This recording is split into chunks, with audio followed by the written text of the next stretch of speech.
বলো তো বন্ধুরা, এই জায়গাটা কোথায়? আরে হ্যাঁ হ্যাঁ, আমি জানি তোমরা জানো, এটা কলকাতার কুমারটুলি। গিয়েছিলাম গড়ানহাটায় আমাদের বাড়ির বিগ্রহের জন্য কিছু টুকিটাকি গয়না কিনতে। আমার বন্ধু বলে উঠল, এখান থেকে নাকি পায়ে হাঁটা পথে কুমারটুলি।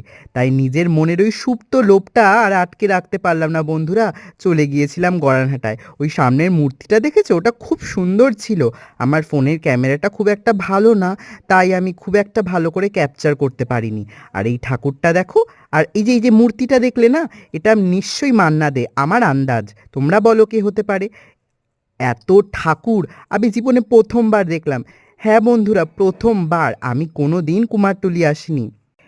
এই টানা চোখের ঠাকুরগুলো, এই ঠাকুরগুলো আমার খুব ভাল লাগে। কি জানি একটা নাম, নামটা আমার এই মুহূর্তে মনে পড়ছে না। তোমাদের কারো মনে থাকলে আমাকে কমেন্টে জানিও প্লিজ।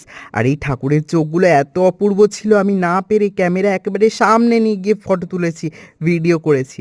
এই দেখো আরেকটা টানা চোখের ঠাকুর, কি স্নিগ্ধ না!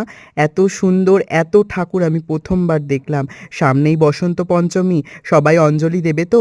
মা সরস্বতী তোমাদের কৃপা করবে, সবার বুদ্ধি বিদ্যা সব পাবে।